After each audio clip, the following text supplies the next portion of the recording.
Hello. How are you doing out there? So, Reg, I know you're there because you've dropped a note. So, would you do me a favor, Reg? Would you just let me know that you can hear me? I didn't test my microphone properly before I logged in. So, just ping and let me know that you can hear me, please. Gustav is there as well. So, I'm hoping you can hear me. Just let me know so I don't panic. I always panic. I'm a panicker. I'm one of those people in life where I'm steady until I'm panicking. So come on, let me know. Can you hear me? I might start singing. If you don't let me know you can hear me, I will start singing and then you'll really regret it. Excellent. Thank you, Dev. I appreciate that. You were swiftly in there, weren't you, Dev? When there was a risk of me singing, you were right on the button. Right. Okay. So great. Nathan's back. Hey, Nathan, how's it going? Right. Let me just fix my microphone here and make sure everything's set up properly. Although I realize I've got the microphone the wrong way around. There's this little notch here that I think I'm supposed to have facing me, but that's too complicated. Right. So we'll give it a few minutes as we do every single time for everyone to arrive. What day of the week is it? It's Monday, isn't it? I'm so bad. Now that I don't have kind of a 9 to 5, not that it was 9 to 5, but an office job that starts on a Monday and ends on a Friday. I work kind of all the time. I never know what day of the week it is. And my husband is a shift worker. So he doesn't work in like 7-day chunks. He works in 8-day chunks. So I don't even have him as a barometer. I do have children. They went to school today. So at least I got my kids to school on Monday.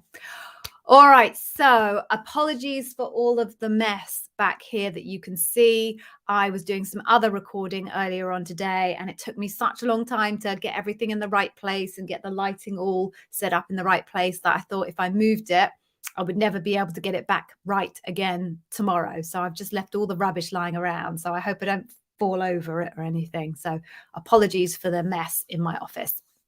All right, so what else? So we usually intro and say hi and where we're coming from. So let's do that because I always like to know where you are all tuning in from. And I can make a pathetic attempt at saying hello to you in your local language. And do you know what? I remember I was supposed to learn some other languages to say how to say like the stream last week. And I then completely forgot about it. So I must do that. Note to self. So let's say hello. So Reg Yorkie, where are you from, Reg? Sounds a pretty British name if I don't say so myself. I hope I haven't offended you, Reg, but let me know where you're from, Reg. That would be cool. Gursev, Bajwa, Gursev. I feel I remember you coming in from Germany. Tell me if I'm wrong, but Germany seems to connect with your name there. So hopefully I haven't offended you. Dev, where are you coming in from? Would love to know. Nathan, the USA strikes a chord with me for you, Nathan. So again, tell me if I'm wrong. Vignesh. Hello, Vignesh. How are you doing? Oh, you're back. Oh, you've come to visit. Oh, that's nice, Vignesh.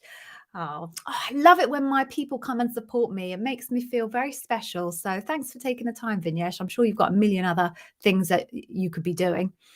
All right, Samesh is back as well. Yes, I'm good, Samesh. Reg Yorkie from Leeds. I went to uni in Leeds. I went to the University of Leeds when God was young. I was there at the end of the 90s. I met my husband there. So I love Leeds. Oh, such a place in my heart. Anyway, if you don't know where Leeds is because you're not from the UK, go check it out on Google. It's a fantastic city. And if you know J.R. Tolkien, who wrote Lord of the Rings, he was a lecturer at Leeds. Little bit of info for you there. All right, who else do we have? Oh, Canada. Gursev, Canada. I was going to say close, but then I think I would offend all of the Canadians. So, okay, at least I was kind of on the right side of the globe. And Nathan, at least I got you right from LA. That's cool. Okay, and we've got Kaiser Suze's back. Kaiser Suze, let us know where you're from. And Bite Bitten's back again. And you're just hanging out to see how it's going. Oh, that's so good to me. Oh, I love my people. You're all so special. All right, so why don't we get going? We've got a bit of a oh, what's it called? A quorum. That's it, a quorum. So a quorum is like a core number of people, I believe. So we've got a quorum of people. So why don't we get going? And then we'll see who else rocks up in the course of Monday. So good morning, good afternoon, good evening, wherever you are tuning in from. Thank you very much for joining me today. I'm Gigi and I am the Amazon interview whiz, but you all know that because you found me through my YouTube channel. A little bit of background, if you don't know, I was a senior leader and obviously an interviewer, because everybody's an interviewer at Amazon. And most particularly and most helpfully for all of you, I was a bar raiser. So the difference between let me just be clear what a bar raiser is. So ultimately, the bar raiser is the person in every single interview process who, once you're at Loop, basically says whether you can be hired or not. Simplify the whole thing out. Okay.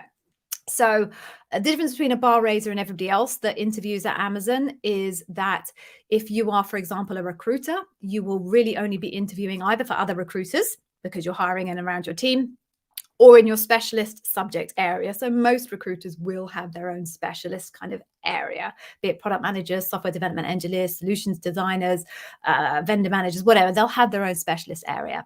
If you are just a normal Amazon employee, you will be interviewing probably about once a week if you're in the corporate space. You'll only interview probably for in your discipline area, or maybe one area that adjuncts to your discipline area that you work with regularly. So I don't know, I always use the example of finance. If you're in finance and you work with a marketing team, you'll be spending your time interviewing finance people and maybe the odd marketer. The difference with a bar raiser is you can interview any role, anywhere in the organization. Tend to have a specialty of tech or non-tech, but you can interview across both in tech, non-tech. And then you interview across any role that comes up, because you don't need to know the technical aspects of the role. You're there to make sure that the candidate raises the bar on the leadership principles. So I have interviewed across dozens of different job families, and also, lucky me, many different countries. So UK, Germany, France, Spain, Italy, Japan, la, la, la, la. The list goes on. So uniquely compared to anyone else, you'll hear talking about Amazon interview. I think I'm the only bar raiser out there, or I might be corrected. You can correct me if I'm wrong. I've had an incredibly broad perspective of the Amazon interview process. I have personally given the go to hire hundreds of Amazonians. I know exactly what it takes to get hired at Amazon. Whilst I was there, I was able to recognize the people that had kind of expert Amazon interview coaching, and those that hadn't. Those that had knew what to say, they knew the words, they knew what to expect, and they did better, unsurprisingly. I did a bit of research and discovered it's not cheap to have interview coaching. From as little, you can get from interview coaching from $200 up to $700 an hour. Won't talk about who's charging $700 an hour, but a lot of money. And most people, they don't have that type of money. So I decided, and I realized I could make it much more scalable. Amazon Leadership Principle, Invent and Simplify, by using digital. So I have my YouTube channel here, which is completely free, very specific, very actionable advice. You can get a job with Amazon just using my YouTube channel. I post on LinkedIn regularly, daily, sometimes twice daily. And I also have my own digital interview preparation course that I try to make as accessible and affordable as possible. And I'll give you one of those for free at the end of the session. So please hang around. So as part of my commitment to try and make Amazon interview expertise like mine accessible to everybody, I do these sessions, which is a free ask me anything. I will answer anything that I possibly can for you. Just ask your questions down the side here. I will say, if you have a very specific question about a very specific job family, it's possible that I won't be able to answer it. There are, I think, thousands of jobs, different jobs in Amazon now, and no way one person's going to know everything about every job. So if you ask me a very specific question, there may be a point where I say to you, I'm sorry, I can't give you the answer to that. But broadly speaking, I should be able to answer 95% of the questions that you give me. Please don't say to me, Gigi, I'm interviewing for X position tomorrow. Any tips? For sure, I have tips coming out my ears, and that's why they're all on my YouTube channel. So if you're just looking for general guidance, go check out the YouTube channel. There's so much there, and I promise you it is super specific and super actionable. All right, do I have anything else to tell you? The other thing I was going to say actually is I've decided that because I do 2 sessions a week, I had said I would do a kind of a key subject introduction for these sessions. If I do that for both sessions a week, we're going to very rapidly run out of key subjects. So I've decided I'll do that on a Wednesday, and today we'll just go straight into the Q&A. All right, so on that note, why don't we just get going? I don't think there's anything else I've forgotten to tell you. One more thing, if you want to not have to write down all of the notes from my 3.5 hours, probably more with these Q&As, I offer some support notes that you can get on from the YouTube channel. If you just click on the link in the description, you'll find it there. Loads of people say they love it, and it's only $10. So I tried to make it really, really cheap so that everybody could have as much access as possible. All right, so blah, blah, blah. Let's rock on. Make sure you stay until the end, and I'll give you away an amazing freebie. Right, so let's just say, all right, let's go for this one. Oh, look. You've cut off my nose there. Right, hang on. Let me just drop this down. Otherwise, you'll all end up just looking at some weird apparition of my eyeballs. Let's go. So, Reg from Leeds. Oh, my videos are amazing. I'm glad you like them. You've been offered an ops manager role. Excellent. Well done, you. You want me to talk about package negotiation and tips around improving first offer? Sure, no problem. And actually, I just worked with one of my academy members on exactly that. They got a first offer and they wanted some help on how to negotiate and get themselves an enriched offer. So we did that for them, and they got their offer and they've signed it. So here's my tip. If you don't know the structure of the Amazon into the package that you'll get offered, you'll be offered the package with a 4-year kind of time frame on it. They will have a goal of how much they want you to earn in each year of those 4 years. And actually, I'll do my hand gestures up here so you can see them. So they'll have a goal for year 1. They want you to earn that much total comp. Year 2, that much total comp. Year 3, that much total comp. Year 4, that much total comp. Total comp is made up of 3 elements. There's base, sign-on bonus, and then RSUs, which is stock. The stock value that they assume is the current stock price for this year, and then they apply a 15% growth year on year for the subsequent 3 years. So what they're doing is targeting that bottom number that I just said to you, and they'll create it by saying, we'll give you X much stock, which we assume is worth, what is it at the moment, $3,500 per RSU. We'll give you X in sign-on bonus, and then we'll give you X in base. And then year on year, the sign-on bonus decreases, the RSUs increases, and the base stays flat, because they're goal seeking a particular target number. Now, if you've got your first offer and you would like to counter offer, the first thing to do, if you haven't already done this, is check out what your market value is, okay? So use websites like levels.fyi or payscale.com. I think salary.com is another one. They cover most of the world. I do think Germany is a bit of a spot where they don't cover, but they cover most of the world. Check out what the going rate is in the market for your level and for your role. So that's the first thing. Compare that to your offer, and hopefully it's somewhere within the bracket. Just make sure that it is somewhere in the bracket. The next thing you're going to want to do is have a view of what you want to earn. What is the total compensation that you want to goal seek for year 1, year 2, year 3, year 4? Have that view in your head. What do I want that bottom line total comp number to be? Then when you counter to the recruiter, my very strong suggestion is that when you look for an increase, you ask for it in RSUs. Don't ask for it on base, and don't ask for it on sign-on bonus. The reason being, they are way more flexible when it comes to giving away RSUs, because it's not really real money per se. So again, if you use the math that they're using, which is the current value of the stock plus 15% year on year, my recommendation is you literally counter to your recruiter and say, thank you very much for this offer. Super keen to join. This is what I would like that would take me to a point where I would say yes now, and tell them year on year on year what incremental you're looking for in terms of RSUs. Now, obviously, I can't tell you exactly what number of RSUs you should be asking for, because per my point earlier, that's about what your market value is and what they've offered you. But by far the most successful strategy that my candidates have is when countering with very specific requests about RSUs. The other thing I would say is, one good strategy is to say, give me this and I will say yes now, because your recruiter is on the edge of achieving one of the hires that is on their target for that period of time. They can smell it. It's so close. They want to close it down and move on, get the kudos, and then move on to their other projects, because I promise you they've got a ton on their plate. So my suggestion is be bold, but be very clear that if you say yes to this, I will say yes now. That's my suggested strategy for negotiation. One thing that you may not know is the recruiter actually isn't the person that gets to say yes or no to that compensation request. They have to go to what's called a compensation analyst and try and convince the analyst to approve the compensation package that you've said you want.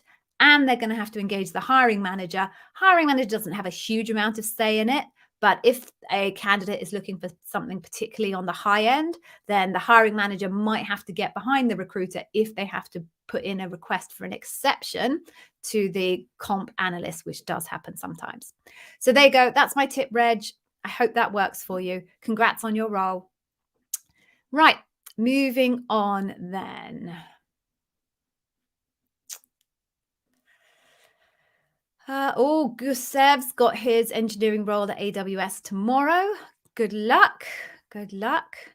Vignesh, I can't remember when you're joining Amazon. It can't be all that long now. Ooh, keep in touch. Let me know. Let me know when you join and how it goes in your first couple of days. Right. Moving on then. What other questions do we have? Our Dev from Tennessee. Very good. What else? Oh, we've got Fola from Ireland, Sláinte. Fola. I lived in Dublin for about 4 years. My husband's a dub. Okay. Okay, here we go, our Dev. So, I think I missed one above you, so I might pop back up in a second. So you had your loop interview for an SDM, Software Development Manager, if you don't know that out there, last week. You think you did well in the hiring manager and bar raiser rounds, but you think you only did so-so in the other 3 rounds. Can I still expect a favorable answer? I guess the key thing to say, our Dev, is what you perceive to have been the outcome of the interview may not actually have been the outcome of the interview. I've read a couple of statistical studies that show no correlation between the candidate's perception, good or bad, of how an interview went and an interviewer's perception, good or bad, of how an interview went. So kind of have to park how you feel it went. I'm going to talk to the question more broadly, which is, if you think you did well in 2, or if you did well, not think, if you did well, let's make it fact-based, in 2 of the rounds and did so-so in 3 of the rounds, can you still get hired? Maybe. It's never going to be a definitive answer here, right? Because they have key leadership principles that they really, really care about the most. So if the rounds where you did do well were rounds that covered the really important leadership principles, and the rounds where you did meh were rounds where they didn't cover key leadership principles, although obviously all leadership principles are important, then you may well still get yourself a hire, because there are leadership principles that are more important than others. Flip it around, if you did really poorly in the interviews where the key leadership principles were present, and you did really well in the interviews where they weren't such important leadership principles, chances are that you may not get hired. This all clearly, RDev, is complete supposition and hypothesis. There's so much that goes into the Amazon debrief process, and it's not about I ticked 4 out of 5 interviews I did brilliantly. It doesn't work that way. Then the data isn't considered on a binary level. The data is all pooled together into a giant bucket, and then that data is sifted through. And once they've gone through that giant bucket, then they're going to decide whether they think they should offer you, make you an offer, because you're raising the bar. So you can blow it out of the water and do incredibly in 2 and do meh in others. If when you throw all of that data together, overall, it looks strong. You could do incredibly in 2 and do meh in others. And when they throw all of that data together, in the end, it looks meh, because of the key leadership principles that they care the most about. So it's just not as binary as it might look on the outside. I hope that I know it doesn't help, but I hope that at least makes it a bit more clear to you. Okay, right.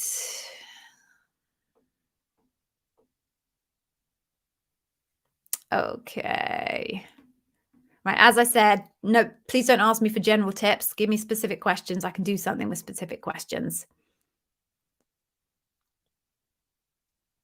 All right, Jeremy, hey. So you've got an interview with a hiring manager and team member for a technical sourcer, yeah, on Thursday. What principles would I suggest you focus your attention on? So every single role, I find myself saying this at every single session, every role has different leadership principles.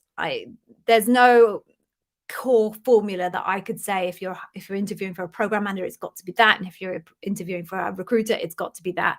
Each role is unique because each team's problems are different, each team's dynamics are different, each thing that an individual hiring manager needs for that particular individual to fill in their role is going to be different. So I'm not going to sit here and tell you you've got to focus on these leadership principles, but what I will tell you is it's written in your job description. Please go and look at your job description and dissect it line by line by line by line. Check out my videos. I have 2 videos where I live show you exactly how you can do that with people's job IDs that they've just given me live. And I show you how you break it down line by line by line. So go check those videos out on my YouTube channel and dissect your job description by line, and that will tell you, if you understand the leadership principles, what the most important leadership principles are. I usually go by the philosophy of the more times a hiring manager alludes to a leadership principle in a job description, the more important it is to them, and therefore the more likely it is to be a key leadership principle. So go do that. I do offer a service to be able to do that for you. You can find the link to that in the description of those videos if you decide you'd like a little bit of extra help. Okay, but good luck. Good luck. Lots of technical sourcer roles at the moment. Amazon is just scaling like crazy. Oh, Diego. Oh, you are so welcome. You managed to get an offer. Yay. Congratulations, Diego. Well done. I'm delighted for you. Okay. Right, now I'm just going to pause momentarily here before I go on any further. I'm going to ask you a favor. Please, could you like the stream? It makes a massive difference to the algorithm, to the visibility that I get on YouTube. If all you out there who are benefiting from and enjoying my content, engage with it. So engagement is write a comment, press the thumbs up button, something along those lines. It makes a massive difference to me. So in return for my efforts for you, please now go and click the thumbs up button for the stream. So I'm going to count down from 3, 2, 1, and please just take a second to go and do it for me. Please. I hate the begging, but please. So 3, 2, 1. Like the stream, like the stream, like the stream. You like the stream, you like the stream, you like the stream, you like the stream, like the stream, like the stream. I have to think of a better song. My cousin's a songwriter in Nashville. I should make her write me a custom song that I can play, and I won't get blitzed for copyright on YouTube for doing that. So please, thank you. Hopefully you have liked the stream now. If you haven't, why not? But anyway, thank you very much. I'm sorry for begging. It's humiliating. I'm going to move on. Right. So what do we have? Okay.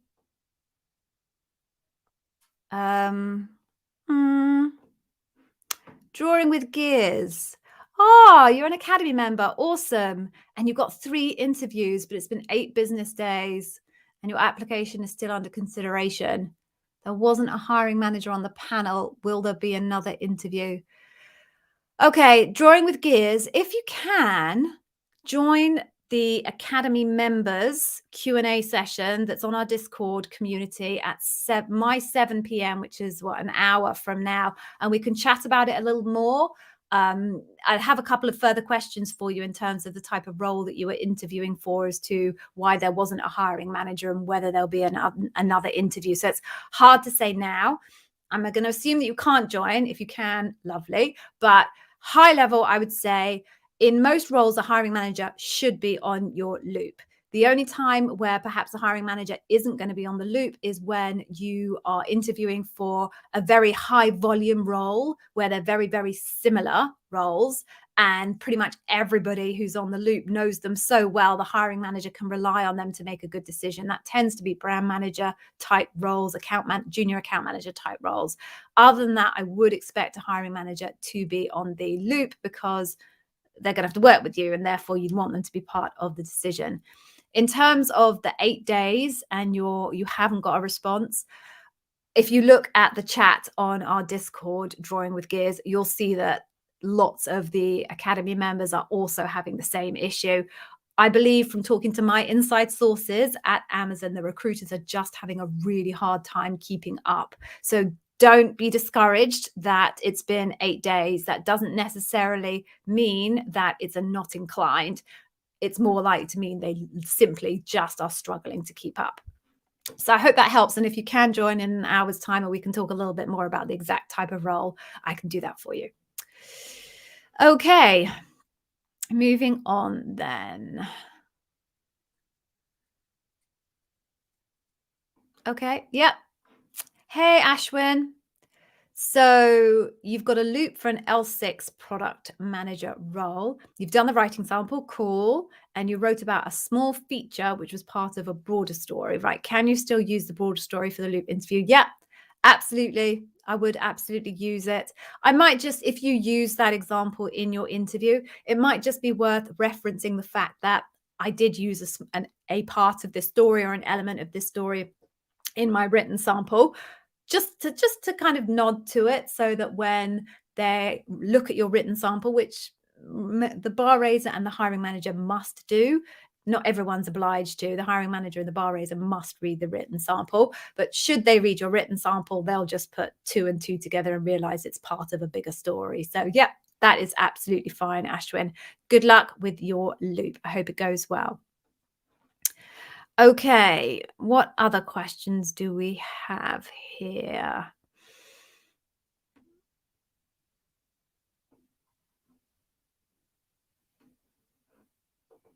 Okay, so Nilane, so you're going to a senior TPM L6 role. You went through the loop 6 months ago, but you didn't clear. Will my masterclass is a sure shot answer to get an offer? Any materials for preparing systems design? Okay, so no, of course my masterclass isn't a sure shot answer to get an offer. Nobody's coaching will ever be a sure shot or, path to getting an offer. I and every single other interview coach can teach you the skills. We can teach you exactly what the leadership principles mean and what they're looking for. But the most important aspect of the whole interview process is actually your career history. And I'm afraid there's nothing much I can do about your career history. It's the examples that you bring to the table that really are what's going to get you the role. I can teach you what examples they're interested in. I can teach you the type of behaviors that they're interested in, but you're going to have to find those examples in your career history. So I can tell you that my masterclass, and we've got Vignesh here, higher up the chat here, who's one of my Academy members, who did manage to get an offer. And I cannot tell you the exact success rate of conversion on Amazon as a whole. And actually, I can't tell you the exact conversion rate of my academy because it's digital and I don't meet the vast majority, and I never hear from the vast majority of the people that go through my academy. But I am very confident that I provide probably, of course, I'm going to say it because I believe it to be so, the most in-depth, detailed, and unique perspective on understanding the Amazon interview process. I will give you a freebie at the end, and you can make your own decision as to whether you think that will help you. But don't believe anybody that tells you they can guarantee you success, because that's a lie. Right? There's so much that's out of your control and definitely out of the coach's control when it comes to success at Amazon interview process. Indeed, any interview process. When it comes to, do I have materials for systems design? No, I don't do specific technical roles. As I said, there are hundreds of different technical families in Amazon. I'm very focused on the behavioral interview side, the leadership principles, because everybody who interviews at Amazon is going to need those skills and that insight and knowledge. But good luck. I hope it goes well for you. Okay, so let me just check if there are any more questions. Please fire away if you have more questions. I'm just going to scroll back up and see if there is anything that I have missed.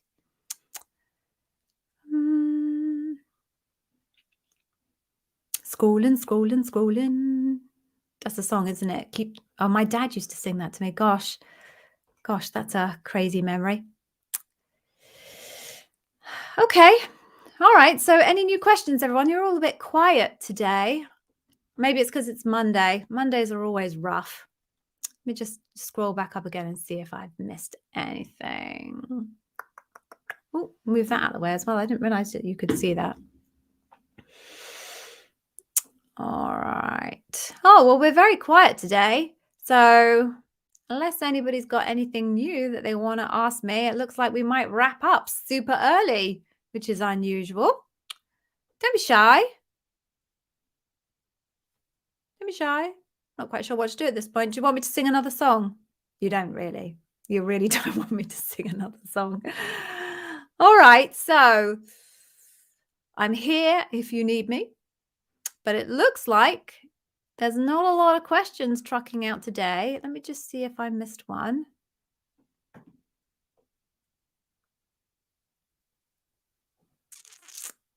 Okay. Oh, Gusev, you're nervous. All right. So I do have a little video, Gusev, on my channel about nerves and how to deal with nerves, but I'll talk about this now. So I think, and this is my personal view, I think a lot of coaches would say otherwise. If you're nervous, just admit it. It's not a power play. There's no kind of war or battle going on in that interview. It's two human beings that are trying to get together to understand if one human being has the skills and capabilities required by the other human being, and if the other human being is going to offer a job that the other human being really wants to do and will make them happy and fulfilled and grow. So I know obviously you want the job and it's important to you, but the person on the other side of the table, they also have a need that you're there to try and fill. So be human is my biggest tip when it comes to nerve. Just admit that you're nervous and obviously you're keen to be there. And I think that helps because then you don't spend all of your time trying to avoid showing that you're nervous. You know, a lot of energy can be taken away and focus can be taken away from your interview if half of your brain is going, oh, don't sweat, don't have a dry mouth, or don't shake. I'm a very shaky person.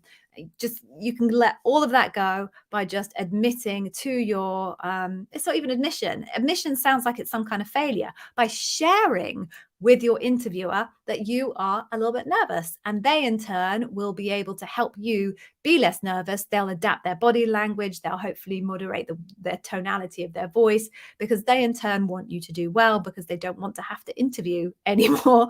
They want to close the deal and they want to get someone in the post. So that's my advice for you, Gusev. Don't worry about it. Just tell them, share that you're nervous, and hopefully that will get the weight off your shoulders and it will allow them to help you be less nervous in the process. Good luck.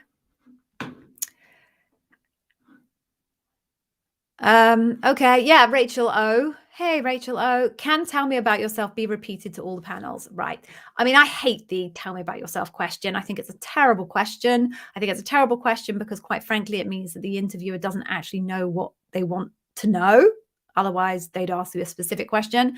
And I also think it's a terrible question because people like you spend their time really anxious about how they answer it because they don't know what the interview is looking for. And it makes no sense if an interviewer doesn't know what they're looking for and a candidate doesn't know what they're looking for. It's like an ultimate recipe of pointless waste of time. I hate that question. However, it comes up regularly. So if people ask you to tell you about yourself, I would just more or less say the same thing. In the I definitely have a video about this on my YouTube channel. It kind of matters in the early rounds. It's not supposed to, by the way. Your answer to tell me about yourself from a process perspective in Amazon is not supposed to be used as evidence to move you through or not move you through. Your technical competencies and whether you raise the bar on the leadership principles is, but any data that doesn't relate to those two things shouldn't be used as a decision-making point to move you on through the process. However, human beings are human beings, and people bring with them from their previous roles or learn from bad practices from their managers that this is something useful to ask. So in the early rounds, I think it does make a difference. And I think the answers that you give influence a interviewer slash hiring manager in the early rounds to pass you on or not. So come up with the best version of what you want them to know when it comes to tell me about yourself there, because then it could matter. When you're through to loop, at that point, your answer really to that question really doesn't matter. No bar raiser should be allowing any interviewer to add evidence to the pool based on your response to tell me about yourself. When you hear those questions at loop, it's really just a warm up, because if you've made it all the way to loop, you've been through a few stages by now, and they've made a decision that you are the type of person that they think could be successful. So I would say keep it very short if you're asked that question in loop, and feel free to say the same thing over and over, because interviewers are basically just using it for a warm up. I think there are better warm up questions personally, but at panel, at loop, it's just a warm up. So yeah, by all means, don't try and come up with 6 versions of tell me about yourself. That's just a waste of your preparation time. Okay. What else do we have?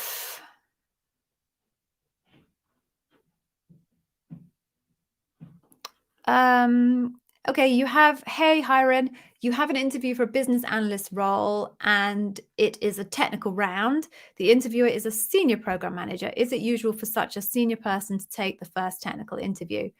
Um, do you know what? It's hard to talk about usual when it comes to Amazon, because there are frameworks, and I can tell you and have told you all about frameworks till I'm blue in the face. But the truth is, once you're past the broad framework, every team kind of does things a bit differently. And some teams will have very senior people in the early rounds because they want to hold a very high bar, and they want to make sure that only the very strongest people make it through. And usually senior people are more experienced at interviewing and hold kind of a higher standard. Other teams have very junior people at the very top end of their funnel because they think it's a good opportunity. That's where the volume sits, basically. And they think it's a really good opportunity to get lots and lots of experience for more junior people. And for sure, it does result in lots of experience, but it tends to be that you then get a lower quality of candidate making it through to later rounds. So is it usual? No. Is there anything that's usual in this context? No. So just, it doesn't mean anything, I think, is my broader point, Hiren. You shouldn't take it to mean that they think you're particularly brilliant or that you're particularly terrible. It's just a person who's going to do that particular round with you, and you should just kind of assume nothing about their seniority one way or another. Deliver the best that you possibly can in that round. Okay. Let's go here. So can you attend multiple interviews at the same time? Yeah, there are definitely candidates that are in concurrent processes for different roles. Sometimes if a role is that similar, what they'll do is collapse the interview process and have kind of what they call a split loop, where team representatives from both teams in the roles that you're applying for join one single loop. They do the panel, they decide and do the debrief, and they decide whether you're bar raising. And once they've decided whether you are bar raising, then a discussion happens between those individuals as to whether there's one or another role that they think you're more suitable for. Ideally, they try and take a view of that rather than handing you the option as to which one you want. But in some cases, candidates do get 2 offers and have the opportunity to choose between 2 different roles if both teams feel that that candidate would be an amazing fit for their role. So yes, you absolutely can attend multiple interviews at the same time. Okay. Kaiser Suze, SO, what do you mean by SO? So how much flexibility is there with SO? I don't know what you mean by SO. So tell me a bit later on what you mean by that acronym. Hey, Shadius, You've got an interview next week and the recruiter told you you'll have a writing sample. Any tips? Yes, please head to my YouTube channel and I have an entire video about the writing sample, my recommendation on structure, things to do, things not to do. So please go check out that video. I'm sure it'll be very helpful for you.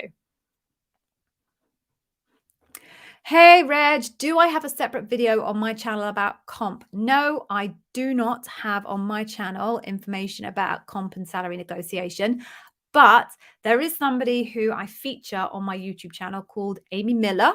She is an Amazon recruiter. She also has an amazing YouTube channel and she has a whole playlist about talking about money. So, Reg, go to my homepage on my YouTube channel, check out the carousel, which is called featured channels, and you'll see there a gorgeous long-haired ginger lady. That's Amy. Click on that and go through to her YouTube channel and you'll find all sorts of awesome information there about comp. She's an Amazonian, so it's very, very useful and relevant to Amazon.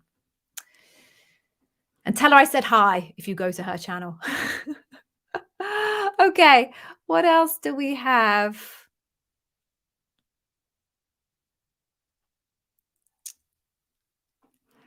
Hey, Mudassar trainer. Oh, what do you mean by there? It seems I changed my spot. Oh, you mean in my office? Oh, yes, yes. Well, I'm doing some videoing for something else. And look, I've got a green screen. Look, that's the spot you usually see me sitting to, but I have that set up as a green screen at the moment because I'm doing some other content creation. I know it's a bit dull to see. Oh, look, you can see my duvet there as well. There you go. It's a bit dull, this wall behind me, isn't it? But needs must. I can't deal with moving the whole room around every time I have to change. So sorry, boring backdrop. Right, what else do we have? But thank you for coming back, Mudassar trainer. It's lovely to see you. Okay, what else do we have? Okay. Behavior, you've got a final interview tomorrow for a software development manager role. You already had 4 of your loop interviews, which the recruiter took a week to schedule. Trust me, that's not bad. I've seen a lot worse happening in terms of how long it's taking recruiters to schedule things. I swear to God, I would not want to be a recruiter in Amazon at the moment. They seem like they are so overworked. Javier, if you haven't yet, sorry, I'm kind of talking without putting you up on the screen. There you are. If you haven't yet, please check out my SDM video with Vivek, who is an ex-Amazon engineering leader. He was in Amazon, I think, for just over 10 years, and now he's in Meta. See what I did there? Check that out if you haven't yet, because that's really awesome. There's amazing content in there. And Vivek is really, he knows his stuff. So if you haven't already, please go check that out and good luck with your final interview. Right. Kaiser Suze, you mean stock options, RSUs. Okay. So your question was, how flexible are they with RSUs? If I remember right, let me go up. How much flexibility is there with stock options? So as I said a minute ago, Kaiser Suze, if you're going to push for anything on compensation, go for RSUs. How flexible they're going to be and how much extra they're going to be willing to give you is going to be entirely dependent on where the offer that they've given you in the moment sits on the salary band. So clearly, if you're really high up the salary band in the offer they've already given you, then they're going to be less likely to be willing to give you more stock options than they would be if they're further down. But anyone who ever asks me, and certainly I say this to all my Academy members, if you're going to ask for more from a compensation point of view, go for RSUs. And not only because they're more likely to give them to you, but there's some basic economics here, which says for a dollar that someone agrees this year to give you next year, I'm using dollars just because it's a global currency, but you know, you may not be earning in dollars here. For every dollar that they say this year they will give you next year, that dollar is worth less next year simply because of inflation. Whereas for every dollar in RSUs, stock options, that they promise to give you this year, next year they are likely, now it's been very flat through this 12-month period, the share value is like the flattest I've ever seen it, but broadly speaking, the dollar that they offer you in RSUs this year for next year is likely to be worth more next year. So from a basic economics point of view, I would recommend RSUs, aside from the fact that they are more flexible in terms of giving you more RSUs versus basic or bonus. I hope that helps. Okay. All right. Sorry for the bad grammar. Never apologize for bad grammar. I'm terrible with my grammar, although I'm always correcting my children. I'm the grammar police here. Right, so I'm going to pause momentarily. There's still a few more questions and we've still got a little bit more time left, but momentarily, I'm going to pause once again and ask you, if you haven't already liked the stream, please, please do. It makes such a massive difference to my exposure on the algorithm, and that damn algorithm is so hard to crack. There's so much rubbish ahead of me in that algorithm. It breaks my heart. If you're an expert in YouTube and you fancy telling me what I'm doing wrong, love to hear it. But for now, please just like the stream. Take the next 2 seconds just to go and click and like the stream. In return for my efforts for you, please just do that tiny thing for me and I would be very grateful. I'm not going to sing this time, but I'm going to have to come up with more original ways of filling the time when I ask you to spend those 3 seconds liking the stream. All right, so moving on then. Okay, because just quickly, behavior, more of the same. Right? If you've got one left out of your loop, it's just more of the same. Most loops should be, if you're kind of an L5 or an L6 level role, which is a manager or a senior something manager, is going to have 5 people on the loop. So you've done 4, you're just waiting for your final one. Just expect more of the same. It won't be any different. Okay.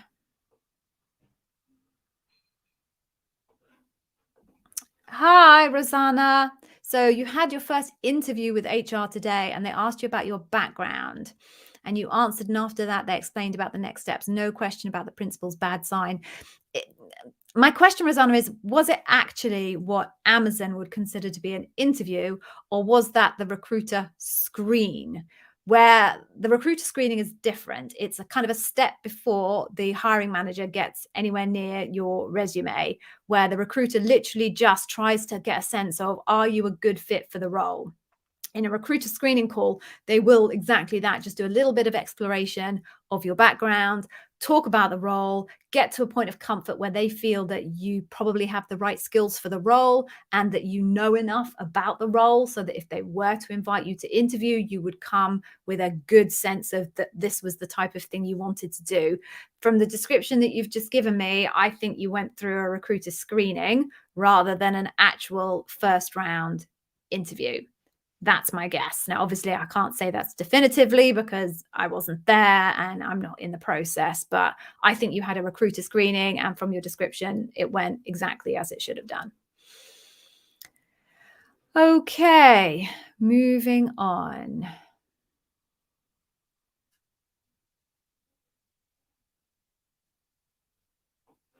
Okay.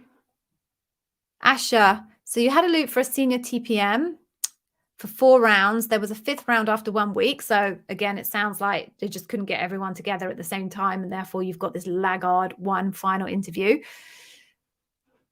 And after 1 week post, which they then said you weren't selected. So after the 5th round, they told you weren't selected. Would I be able to tell you whether the 5th round was the final?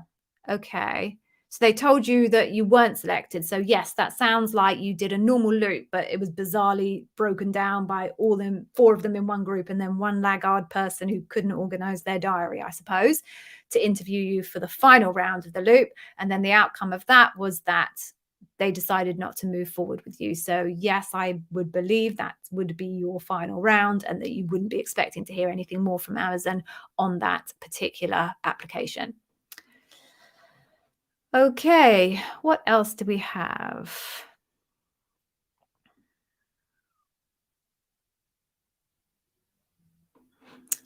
Okay. Interesting, Ida. So you have a senior finance analyst interview with a hiring manager. You've got 1 year finance analyst experience and your master's, and you've got an invitation for a senior role. Should you bring it to the hiring manager's attention? No, they've read your resume. Assuming all of this information is in your resume, then they've read your resume or CV. I don't know what country you're from. Resume, CV, same thing, Europe versus the US, in case you didn't know. And they know that's your background, and they've decided that based on that, that you are of the caliber, or they think you're of the caliber to be a senior finance analyst. So live it, own it, be delighted that they think you're able to do that. One of the challenges that I think you're going to have, Ida, once you get to your interview is the concept of scope and complexity. So one of the biggest reasons why people fail, and I talk about this, I believe I did a whole session on scope and complexity on my Wednesday live. That was my key topic. Go back and check that one out. Is scope and complexity, where candidates aren't able to demonstrate a range of experiences, scope that match the scope of the role, or complexity, i.e.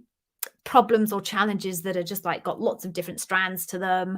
That's complexity. That's one of the main reasons candidates don't get hired, because their examples just don't demonstrate the scope and complexity that they're looking for in that role. So when you're thinking about your examples, Ida, please think about scope and complexity and whether you can come with your biggest examples possible, your most complex examples. And again, I don't know anything about your background, but if you have a career before you had the finance analyst experience, before your MBA, think about whether you can pull out examples from that as well. Because if you've only got 1 year professional experience, I think it's going to be a little bit tricky to give them a good range of examples as a senior finance analyst. But usually people that have MBAs have careers before their MBA. So you've probably got some stuff to tap into back there. Okay, I hope that is useful. Oh, got lots more questions now. Awesome. Okay. Let's see what else we've got.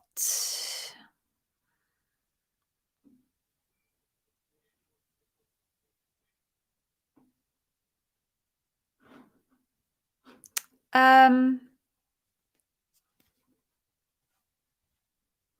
right. So yeah, let me just do this one. Abhinav, hello, welcome. I hope I pronounced your name right. So your recruiter has asked you a couple of times regarding your expectations on salary between the loop rounds. And as of now, you've told them that you'd want to discuss same after loop rounds. Any tips on same? So my biggest tip is to talk about it before, before loops, which I know is a bit late for you now, Abhinav, but I'll use this as an opportunity to tell everybody else. My view is the sooner you can raise the concept of the compensation that you're expecting, the better.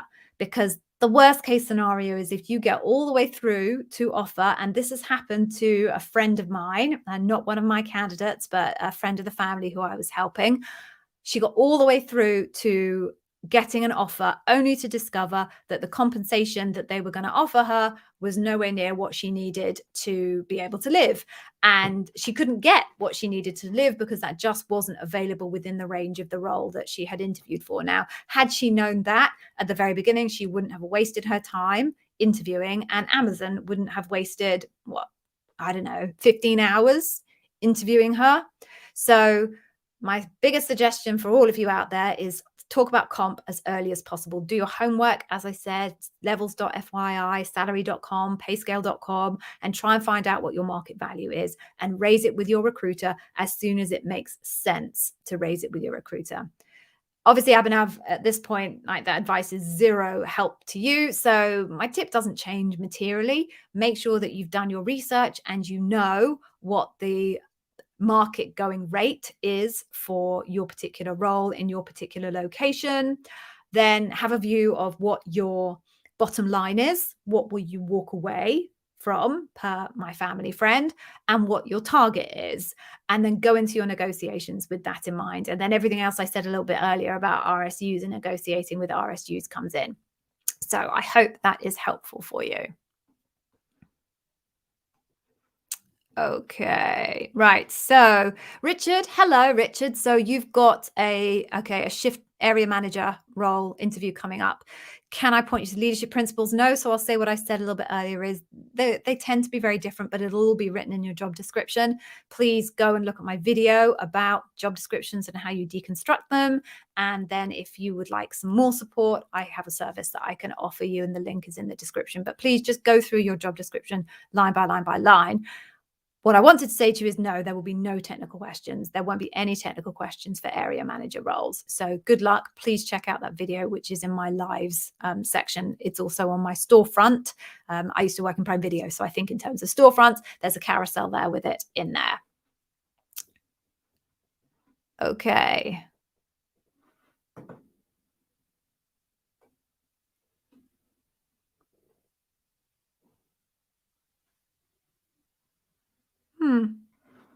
Saeed. All right. I've just read that, which isn't making a lot of sense to me at the moment, but I will check that out. Thank you for letting me know. I don't know what's going on there. So hang on, I'm just going to quickly click a couple of things.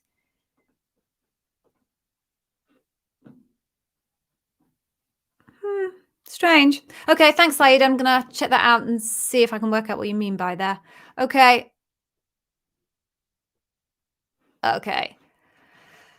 Gusev, yeah, okay. So this is a good question. Right. So is it okay to share kudos or compliments from a customer in my current position with the interview at Amazon?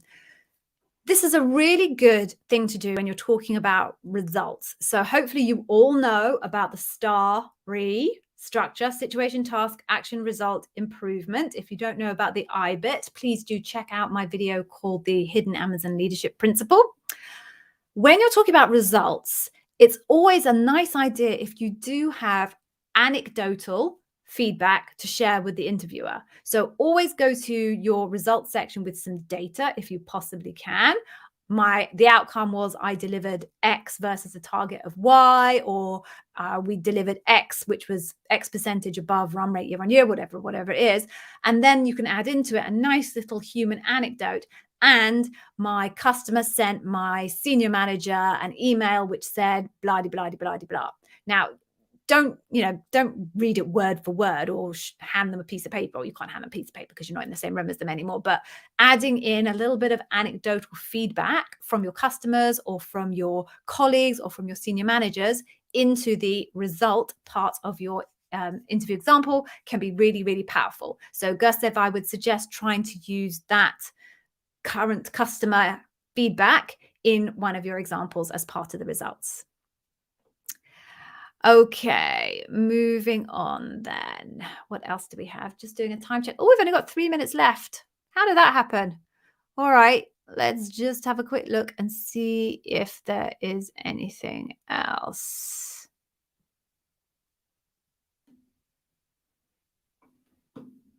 Okay.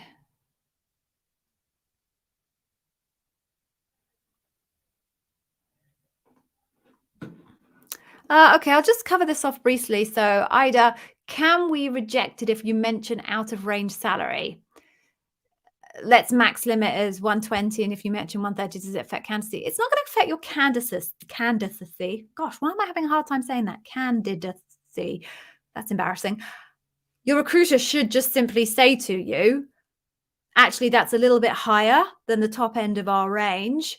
But should we get to the point? This is what I believe a recruiter would say. Actually, I think that's a little bit higher than the top end of our range.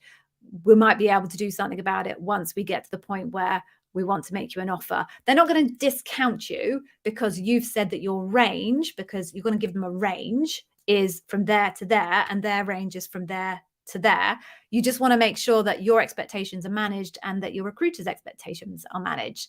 And if the recruiter says to you, actually, that's quite a lot above the top end of our range, then it's down to you to decide, do you want to go through the whole process and potentially get an offer and feel that you can't accept it because of that. No one is going to kick you out because you've given a range that's slightly higher than the one that is the standard one in Amazon. Okay, I hope that was helpful. 2 minutes left, so I'm going to try and get one more question in there.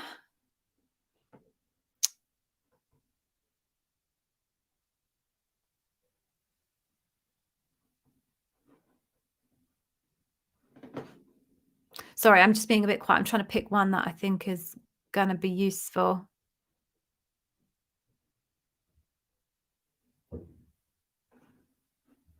Yeah, Walter, I can just cover this quickly.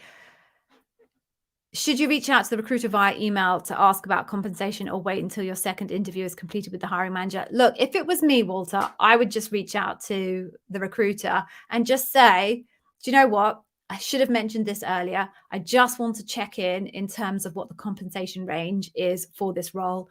I've done my research and this seems to be the going market rate. Just wanted to make sure that we are as transparent as possible, as early as possible in the process, to make sure it's as efficient a process as possible. No one's going to take offense at you doing that. It's good to have a dialogue with the recruiter about compensation. A good recruiter will be happy to have that dialogue with you early on in the process so they don't waste their time any more than you waste your time. Okay, so we are now at time. It's now 6:30. Before you go, I have said a few times through this, talked about my academy. I'm going to give you, I'm convinced it is the best freebie that you are going to get for Amazon interviewing. So let me pop that up now so you can see where to go get it. I need to do this and then this. Okay. Yes, I got the right end as well. AmazonInterviewWizAcademy.com. Go there and grab yourself your free Amazon Interview Wiz Customer Obsession Masterclass. Literally, I tell you everything you need to know about customer obsession. I draw like a map for you in terms of the key facets of customer obsession. Every leadership principle actually has nuances inside it. I've turned this into a kind of a learning structure called facets. It's unique to me. There are 4 of them in customer obsession. It will tell you pretty much what your interviewer is looking for in your customer obsession example. And then there's a mock interview. So you can, between me, interviewing me, different hair, different makeup, you'll love it. Whole bunch of drama in there. So you can see how it all comes together in an interview. I promise you, it's invaluable. Every single one of you, if you make it all the way through to loop, will get asked customer obsession. It's the most important leadership principle in Amazon. So please just go and take it. There's just no good reason not to. I don't follow you up with chaser emails. So that's not a reason not to get it. Go get it. Totally free.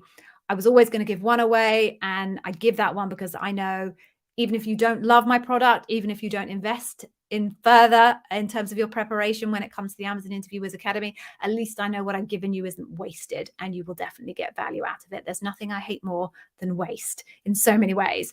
So that's it for today. Thank you very much for joining. Please, if you haven't liked the video yet, why? Please like the stream. And if you watch any of my other content as well, please do just click a little thumb. Hopefully it takes very little time for you, but makes a massive difference to me. So for those of you who got your roles, congratulations. And anyone with an interview coming up, wish you the very best of luck. If you have further questions, if you watch a video of mine and it doesn't tell you everything you need to know, feel free to put questions in the comments in YouTube. I will answer probably within about 24 hours. So for now, thank you very much for joining. For those of you who just joined to support me, bless your hearts. I'm so grateful for the ongoing support of all of you, especially my Academy members. And if you're an Academy member, I will see you in 30 minutes. I'm going to go shove some toast in my mouth. Stay safe. Be good, everyone. And hopefully I will see you on Wednesday. Take care. Bye-bye.